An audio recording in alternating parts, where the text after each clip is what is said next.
everybody, and welcome to our Women in Sports series, Live with Vitality. My name is Alex Danson Bennett, former England and Great Britain hockey captain, and I am delighted to be hosting a conversation on women's mental health. Now, no conversation is indeed that without a very special panel. So today I have three wonderful women to introduce you to. Our first is Ellie Simmonds, OBE. Ellie, you and I actually have something in common.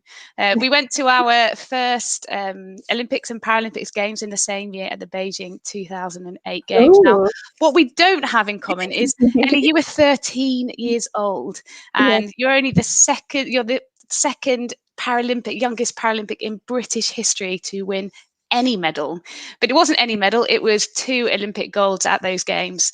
And you have a very great mantra that I love. It's work hard and be yourself, which is fabulous as we talk about our topic today.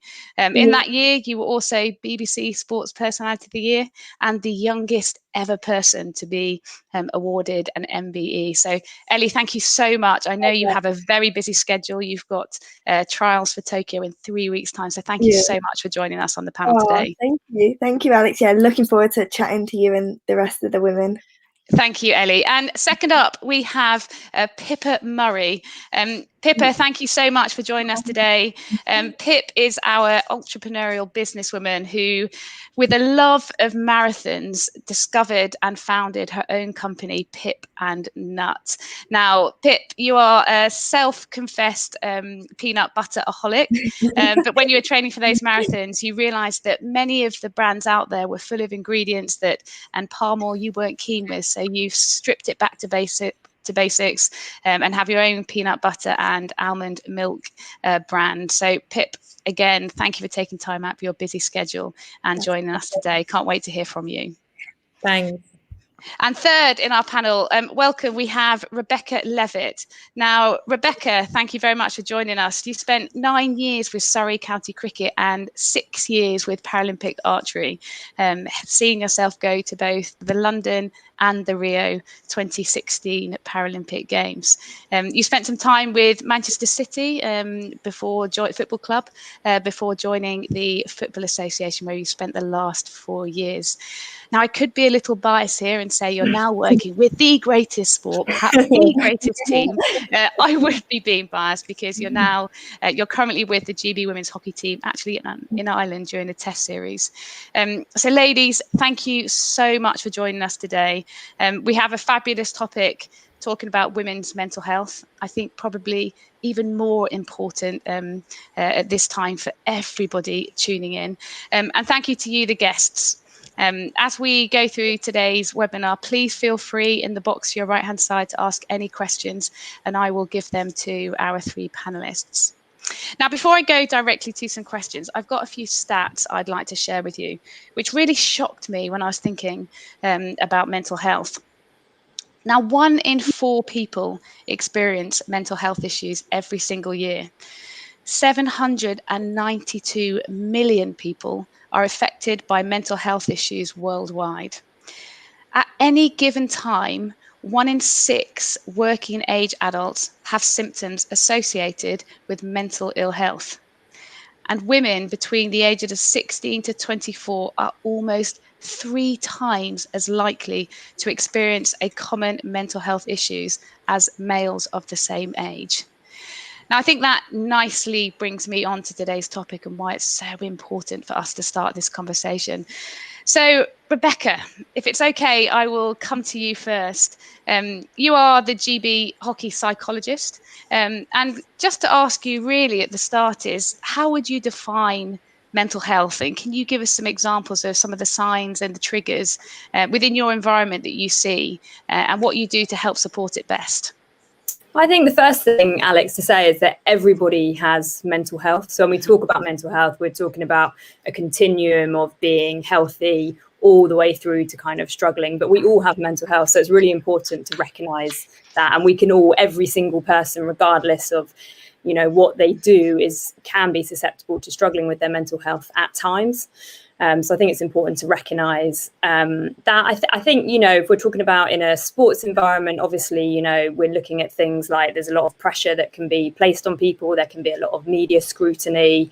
You know, people have got selection that kind of puts them under a certain element where they've got to try and prove themselves, and they're trying to achieve their dreams. And there's many setbacks, injuries that can impact on people. So all sorts of those things that kind of can obviously affect, you know, athletes, but also things in people's lives, regardless whether an athlete or not, whether that's to do with relationships, bereavements, family difficulties. All of those things can cause us to have some challenges with our own mental health. So there's lots of different things. And in terms of some of the triggers, I mean, there's obviously a whole variety of things, but certainly if you're wanting to kind of look out for your friends and family and people around you, just certainly being aware of any kind of changes in behaviour. So anything that might be different to normal, whether they mention any kind of things like struggling with sleep or difficulties with sleep or changes in eating habits, perhaps if they become more withdrawn than perhaps they usually are, or even if they're just really open with you and say that they're struggling or having a difficult day or finding things tough at the moment. There's some of the common ones to look out for. Thanks, Rebecca. I mean, there's so many things in there that I think all of us in our different areas of life can really, really relate to.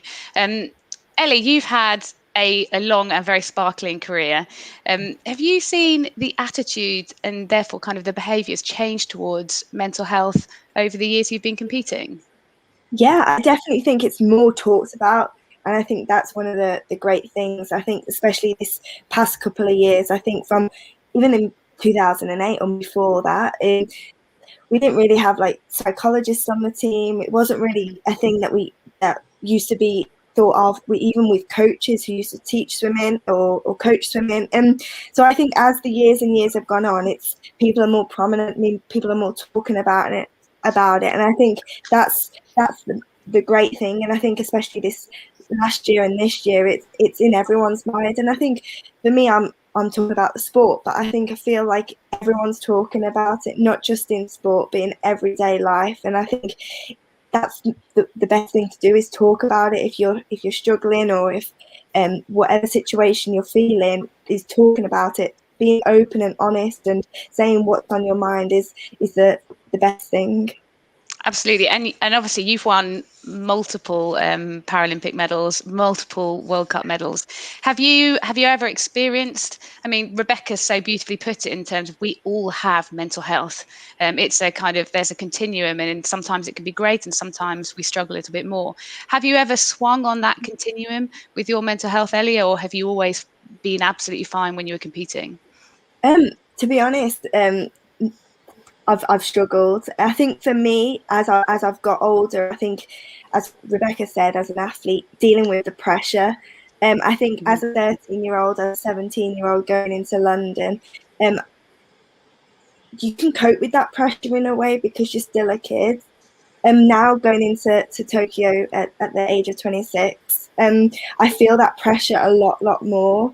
And it's not just pressure from at the outside, but it's the pressure on yourself to still keep delivering. And it's putting both your body and your mind through. You know, Alex, when you're going for tough sessions, you're putting your body through everything, and going into those red zones, and it's very stressful. And I think I'm realizing that now sometimes I can't deal with that pressure, and I do crumble. But I'm very lucky that I've got a psychologist, I've got a coach, I've got my parents, I've got my loved ones that I talk to about, and they really help. And I've got my sources that I use. I'm very much, lately I've been into like these mindfulness apps, meditation, just trying to find those things to really ground me and realize that I do get those stresses, but I need to try and control them, and I can cope with that pressure like I've seen it in the past. But it's channeling that pressure from not feeling like it's on top of you, but excites you, and I use my adrenaline and my nerves in the right way. Yeah, it's fascinating, Ellie, and so interesting to see as your career has developed how actually almost the pressure has increased. You'd sometimes think the first time you go to something, all of the pressure is there. Pip, as the founder of Pip and Nut, now I don't suppose you have the luxury of a psychologist that is with you and with your team. How are you able to support your colleagues, or, you know, if for anybody tuning in today who's thinking, you know, how can I best support, whether it be my friends or my colleagues within the workspace, as the leader in yours, how do you manage that?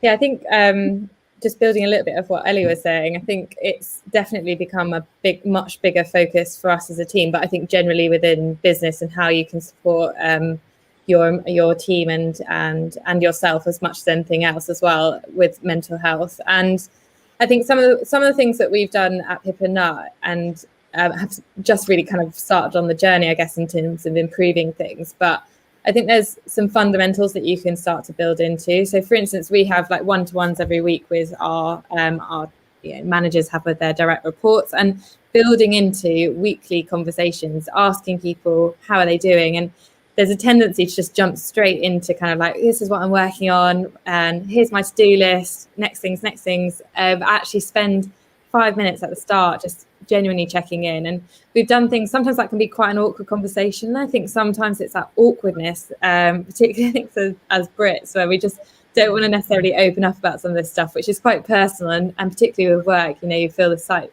a bit of distance there. But I think really just making sure that's part of your structure. So we've done things where some members of my team asked, you know, just open questions around like, what's your temperature today? Give me a number from 1 to 10. That can really help open up that kind of conversation without having to kind of go too deep into trying to articulate what it is that you're feeling, or, you know, putting a curve as to like from good to bad and saying like, can you kind of mark where you are on this scale? And I think some of this language, the more you do it, the more comfortable you get doing with kind of asking these questions, and making sure it's a weekly thing, not just every quarter or every 6 months when you check in on objectives or whatever. It should be part of your day to day. But then I think there are other things which are sort of ongoing things that we've done, such as employee assistance programs. So we've just built in kind of working with an organisation called Sanctus, who do coaching with my team, which are a kind of hybrid between coaching and therapy. So if you feel like maybe you can't talk to your manager about something that's going on in your personal life, you can speak to somebody, a coach at Sanctus. So that's something that I know that my team are really benefiting from. And then I think the third thing, amongst lots of other things, but I think is about, as a leader, you've got a role in really making this, I guess there's one thing talking about mental health, but then there's the other thing around stigma associated with it. And as a leader, you do have a role in being able to, talk openly about how you're doing, promote conversation internally about mental health. And if someone does confide in you, or if someone does confide in someone, their manager, that you're being supportive and not bringing any preconceived conceptions. So really educating yourself, like learning about what mental health is, like listening to talks such as this, and, you know, doing the research yourself and doing training. So we've done lots of training internally about supporting managers about how to approach mental health with their with the team. So yeah, to be honest, it's something I think you could do. You know, we've just started to really implementing some of this stuff, but I think particularly because we've got quite a young team, and some of your stats, Alex, that you mentioned at the beginning about, you know, women who it affects most, like this is such a big priority, I think, and particularly whilst we're all working remotely and you don't have that social contact, it's really easy to let someone go off and drift and without realizing it, because you don't have a room where you can sense an energy or so true. It's a big issue, I think, and challenge that I think all businesses have to face. I completely, sorry, you please go, Rebecca. Oh no, I was just going to say, I think it's really interesting, Pip, you're saying about that piece around like how people can find it hard to speak about and speak openly about. I think the ways you've described in terms of how you can start to open up some of those conversations are brilliant, because I think people find it really hard to be vulnerable. And what's really interesting is often, and what we know from research, is when people see other people be vulnerable, they describe it as courage. But actually, when we talk about ourselves being vulnerable, we view it in a much more negative way. So a real thing here, and is almost about thinking, how can we shift our own mindset around saying, actually, if we're going to be willing to be vulnerable, it's actually courage in ourselves, this, you know, viewing ourselves in the same way that we would view other people. I think that's so important for some of these conversations and opening them up. And I think the other thing is, you talk about like, just checking in with people, and that's so important. And I think you're spot on around, it's not just necessarily about what's on the to-do list. And I think we have to remember that people are sort of like whole people, and it's not, whether it's an employee or an athlete, it's not just about the job they're doing, but it's about them as a person.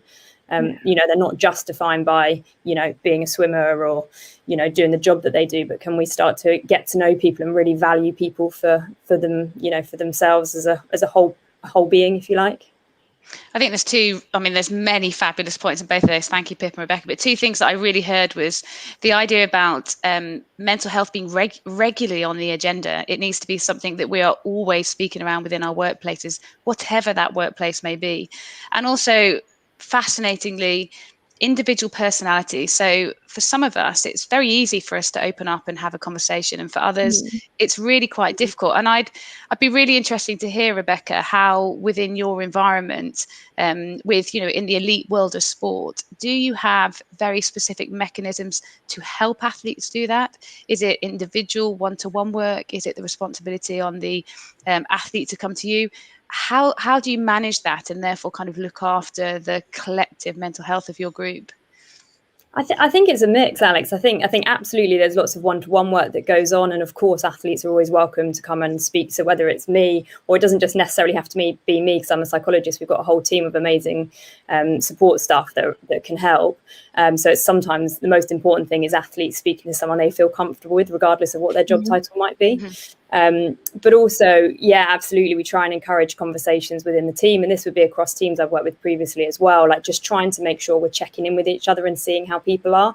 Like a really simple example I've used before is like, the girls will probably laugh at this, but like printing out emojis, like a whole range of different emojis, and putting them on the floor and getting people to go and stand next to the emoji that best represents how they're feeling, because that in itself can kind of open up a conversation. Oh, first of all, what do you even interpret that emoji to be? Because we all have different interpretations of that. But secondly, like how come what's made you go there? What kind of prompted you to go and stand in that space? And just simple ways like that to just try and help people feel more comfortable talking about some of these things. And I think as well, the more you start to have these conversations, as Ellie said, kind of the more this becomes on the agenda, actually people feel more comfortable, because then they realize actually people don't judge us. And actually very often something that one person is feeling, you realize how many other people might be feeling the same thing as well. But it takes almost the first person to perhaps put it on the table and express what they're feeling, to then kind of open up the conversation. So perhaps the first time it's about starting the conversation almost mechanically, which may help support people within your workspace, or whether it even maybe be at home, to feel much more comfortable about opening up themselves. Another thing that I heard in there that was almost terrifying is the stigma, Pip. So you spoke around the stigma of mental health, and I'd love to know, Ellie, have you ever experienced as a competing athlete at a Paralympic Games or a World Cup, or in your training environment, when perhaps someone's spoken up about their mental health and they felt it's, detrimental to, whether it be selection, this horrible stigma around, if your mental health is poor, you may be weak, or you're not able to cope. All of these awful things that we need to change. Have you ever experienced that in either a positive or negative way? I think for me, from my point of view of being around the team, I think British Paraswimmen have been always very supportive of that. And I think when there are athletes that are not feeling it or are struggling, that they're able to speak out and chat. So I think for us, it's been very much a situation where people can talk, and it's not you put down if you are struggling. And I'm sure there's a lot of athletes out there, and I think women, men, everyone, sometimes there is that stigma, an athlete, we have to be tough, we're tough cookies, we go out there, we do this, we do that, we compete for our country. But I think we struggle too, we're all human. But I think from the team that I'm around, and for me, I think it's all been very much positive, that there is always that support, and I think it's very much more prominent now, and it has been very much that there is support there for them if they're struggling. And that's so fabulous to hear. And I know certainly throughout my career, because the conversation started, it got significantly better, I think, across all elite sports. But as I think Rebecca said earlier, the more the conversation's had, the better it'll be, the more people are allowed to open up. Pip, if you ever had, or I'm sure perhaps you have, a colleague or somebody within your workplace come and speak to you around struggling with their mental health, have you got systems in place, or what are you able to do to support that individual? Yeah, we have had within the team people that have come forwards, and I think, yeah, there are a few things that you can do as a employer to help support that person through whatever it is that they're struggling with at the time. And I think first and foremost is when someone does come to speak to you is really just sitting back and listening. And I think often the tendency is to jump in and solve the problem and try and fix it. And I've done that definitely when I've had that happen. And I think it's just to kind of help your managers know that actually part of it is just listening to the person and really trying to get to not the root cause, because you're not a therapist, but just understand what's perhaps causing this person to feel unwell at that particular moment in time. I think then when you can understand a little bit more, and I think there's a few things, I think there's understanding whether or not it's something that's also been diagnosed by a doctor or not. Maybe it's just something which they haven't yet necessarily got formal diagnosis from. Understanding that's quite important, because you need to understand how much of, where are they on that continuum, as Rebecca said earlier. And then thirdly, I think there are things that you can do as an employee that really help kind of support that colleague. So we use wellness action plans, which you can download off, Mind or quite a lot of other kind of websites, but Mind have a really great kind of wellness action plan, which you can share with your employee to kind of fill in. And what it does, it basically breaks down every aspect of, what might be triggering their mental illness, what we can do as an organisation, and you can build what's called like reasonable adjustments within your work day. And I guess reasonable adjustments are, by the very nature of what it's called, like reasonable in the sense that it has to work for both the business and the employee. But things like extended lunch hours, or maybe having more flexibility about working patterns. So maybe someone needs to be able to go for like a run in the morning and fit that into their day, so they need to start a bit later, or looking about what's on their pad, maybe reducing some of the kind of work or reprioritizing things, or even just depending on how severe it is, then you might need to talk about more sort of bigger things like adjusting hours. Maybe it's a case of actually needing to go part-time for a period of time, or reduce workload in terms of actually a different change in role. So yeah, I think it's start by listening, understanding the challenge, and not solving it all in that one meeting that you might have, but then sort of working together to build a bit of a plan to make those adjustments, so that hopefully in time that they can build back up to their full capacity at what they would normally be operating at. And I think my final point is just to make sure that you really take enough steps. If someone has flagged that they're really, say, hypothetically suffering from depression, like really keep the door open as wide as you possibly can to say, like, look, I'm here to make some changes. Don't feel like you're being a burden or anything. It's like, we're here to support you and get you back up to speed. And I think people don't often want to ask for help. They don't want to show vulnerability or weakness, but the main priority is to try and help that person get better again, and workplace is such a big part of that. But obviously it's a two-way street, as well as that they'll have to do some work behind the scenes as well, that whether that's reaching out to doctors or getting further support through therapy and things like that. But in the team perspective and at work, you've got definitely things that you can implement to help that person. But definitely great resources on mind.com that we've used before that I highly recommend. Pip, you sound like the most knowledgeable and understanding person ever. I think anyone listening is going to want to come and work at Pip and Nuts very quickly. I think if we could all take a leaf from your book, we'd all our mental health would be in a significantly better place. Another couple of things I heard that I know can often be the cause of a poorer kind of well-being and mental health is pressure, and the feeling of isolation can be really prominent in any work and any workplace. Ellie, I'd be fascinated to hear. I mean, you were the poster girl of London 2012 Paralympics. You were everywhere. I mean, how did you feel building into those games? You know, they're at home. You've got all of this pressure on your shoulders. I mean, by goodness, you went and smashed it with 2 gold medals. But how did that make you feel? Did you feel in any way isolated, and did you feel that, and did you have any real systems and practices that you were able to kind of nullify those feelings with? Yeah, I was very much felt the pressure going into London. I remember like weekends at my parents', I would be like crying with emotions, thinking, oh my gosh, how am I going to do this? But I think then I was just talking to my coach, being open with him, like I am feeling it. But then I think at that same time as well, I was able to balance it all. Like I knew that I was having the right training. I was doing everything I could in the pool. So it was just I was trying to think of the positives. But I definitely did feel a lot of pressure going into London. And I think, I don't know, sometimes I look back and I think, how did I cope? But I think it was just having the right support network around me. I spoke to my parents all the time. I spoke to my coach, used all the support that we get on the elite para swimming support. But I did definitely feel it. And yeah, I don't know how I could cope now going into London. Like I look back and I think, gosh, how did I do it? I still like get pressure now, but I don't think I could cope with all that pressure now. It sounds like, I think, Ellie, with the people you have around you and your mindset, I'm sure that you would. Ellie, Rebecca and Pip, thank you so much for that conversation. Now, we're going to move very quickly on to some specific questions that have been sent in by our listeners. Now, the best way to do it, perhaps, maybe in a quick fire for fun. I'll read out the question. Maybe we'll start with you, Rebecca, for the first one. So somebody's asked and said, which makes me feel very sad, actually. I feel ashamed or weird to talk about my mental health problems. Is this normal?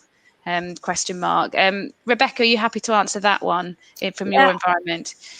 I certainly think that would be very common. I think lots of people feel like that, feel ashamed or feel they can't speak about it. But I think that's where conversations like this are so important. And the more we start to open up conversations like this, and as we said at the start, everybody has mental health. Mm-hmm. And I think that's the thing, that sometimes people can feel very alone when they're experiencing difficulties. And just remembering that everybody at some point in life will experience something, you know, and there's a difference between somebody that is struggling, you know, because of some contextual things that might be happening in their life. And remembering, you know, like the last year that everybody's experienced, all of us will have found that difficult for various reasons at different points. So we may all have struggled with our mental health during that time. And then obviously that at some point leads to, for some people, may go further into more of a clinical diagnosis of mental health difficulty. And again, that's why we talk about the continuum. So yes, I think, you know, I think it's common that people can find it difficult to talk about and do feel ashamed. But what I would say is absolutely try to remember that everybody goes through difficult times and experiences things. And the more we can talk about it, there's absolutely nothing to be ashamed about in the slightest. And the more we open up this conversation to help people to realise this, the better. Thanks, Rebecca, and thank you very much for sending in that question. And this one sounds perfectly apt for you, Ellie. How do you say no when you've got so much going on? I mean, you're only 3 weeks away from your Paralympic trials. How do you say no? Do you know, I think I've learned this a lot in the past year. I think one of the pros of this lockdown and this whole situation that the world has been in, I think it's realised to take a step back, and it's given us that fresh air, that awakening that you can say no. Sometimes not doing anything is actually quite nice, and having that courage to be open about it and realise like it's okay to say no. Like, yeah, sometimes you might like disappoint someone, but actually in your own mind, like it helps you, you know. So I think this past year and this situation that I'm in now, like saying no, sometimes it's all right, and it does me a world of good, because otherwise you could say yes to everyone and you're stressed, you've got about 1,001 jobs to do, and you sell yourself short in a way. You're like just on going, and then you don't enjoy the things actually because you're overtired, you're overstressed. So sometimes you pick what you want to do, or it's okay to say no. That's what. Yeah. I wish you'd told me that a few years ago, Ellie. I could have learned a lot from you. Yeah. Ellie, thank you. It's so important. Pip, a final question to you. This is we've kind of had it, but I think it's a really important one for any key takeaways. how do you ensure that when an employee does disclose mental health issues, that there is no judgment or discrimination? And how can you remove any bias around providing them with opportunities in the future or second guessing their abilities? Yeah, I mean, it's that's such a good question, because it is, I think, probably the number one concern if someone is opening up to you is like, will this affect me in the future? Mm-hmm. I think as an employer, I think some of the stuff which I spoke about earlier, training is really important. I think understanding better mental health and all the different types of mental health issues or challenges that people might experience is really important. And I think language as well is also a key one to kind of consider when you're, talking about mental health in the workplace as well. I've had advice about things like, if you're talking about someone that might have schizophrenia, that they're living with schizophrenia, they're not a schizophrenic, and it's sort of making sure you're taking the language away from that being everything that they are to a part of who they are or a part of what they experience in life. So I think that's an important one. And then I think it fundamentally is about making it normal, and this idea that mental health is no different from physical health, in the sense that you might have a day where you've got I don't know, or you break your leg, and that idea of if you've broken your leg, it should be no different if you might be suffering from depression in the way that people treat that. It should be normal. And I think it has to start with regular communication, regular kind of like, for instance, I shared this event with my team to say, like, come and listen to people talking about mental health, and that's the sort of stuff that you need to kind of foster a culture where you talk about health and physical health in the same way that you talk about mental health, and trying to normalize it as much as you possibly can. But yeah, training is key, because I think it starts at the top. So you need to understand it yourself and then disperse it throughout the whole business, to ensure that, you're treating people fairly and you're not in any way discriminating against someone, because that is so wrong, and really kind of encourages exactly the wrong behavior that you're trying to encourage, which is like an open culture about this sort of stuff. So those would probably be my things that I would stick to for that. I love that, Pip. It's made me remember. I remember being told or asked once, do you train your physical health? And yeah, of course I go to the gym, I do this thing. Well, have you considered training your mind? And I remember thinking, well, how do I do that? Well, this is how you do it. You listen to this podcast and you take your 3 advice, and we'll all be away. Time has gone so quickly. We're up to over 30 minutes already. Before we go, I would love one more question from you all. And if you would be so kind as just to share almost one piece of your top advice to support anybody from any walk of life listening in, to support their mental well-being and their mental health. So shall we start with Rebecca? One bit of advice you would leave our listeners with? I would say I try not to repeat myself, which I'm thinking, but I think that piece around just trying to be as open as possible. But a piece of advice I think would be, amongst your group of friends, check in with each other and ask each other how you are, but ask each other, how are you really? Because when we say, how are you? Everyone goes, yeah, fine, thanks. How are you? Yeah, great. So actually, I would say take time to properly ask someone how they are. And then if they just say, yeah, fine, and you sense, I'm not totally sure, follow that up with, yeah, but how are you really? And just make time for those conversations. I think that's a lesson to us all. Thanks, Rebecca. Ellie. Exactly what Rebecca said. That was good. But I think, from a personal note, I think when you're feeling the struggles, write it down. Write like what's on your mind, all the things that you feel like. Sometimes I think when you've got lots of things going on, it's all like all jumbled up in your mind. And actually, if you write what your thoughts are, what's happening, you see it as a clearer picture. And use all the things that there are out there that, like Pip said earlier, Mind, the mindfulness app, Headspace is amazing. I'm very much big fan of that. There's so many things out there to reach out and just, but talking again is a huge one too.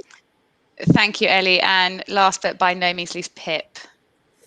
I guess less a kind of specific what to do, but just more as the reminder that, like, I think to be able to open up about, something that you might be struggling with shows real strength as opposed to weakness, a bit like what Rebecca was saying earlier, and just reminding yourself that is the case, because I think it's one of the bravest things that you can possibly do, is to share something about yourself that you are, you know, maybe not feeling that confident about talking about. And really, I just think when I hear someone speak openly about this sort of thing, I always think, wow, that's amazing. Like they really probably jumped over quite a number of like big hurdles to get to that point to open and share. So yeah, I just think it's a massive strength if you're able to kind of be open about this sort of thing. Thank you. Ladies, thank you so much for joining us tonight. I appreciate how busy all of your diaries are. So to Ellie, to Rebecca and Pip, for being so open and so honest and sharing all your experiences and giving all our listeners our advice. We cannot thank you enough. I really hope to all of our listeners and everybody tuning in tonight that you enjoyed tonight's webinar. And please do tune in next week at the same time for our Let's Talk Returning to Fitness. Ladies, once again, thank you very much. And to everybody listening in, we welcome you back next week. Thank you all.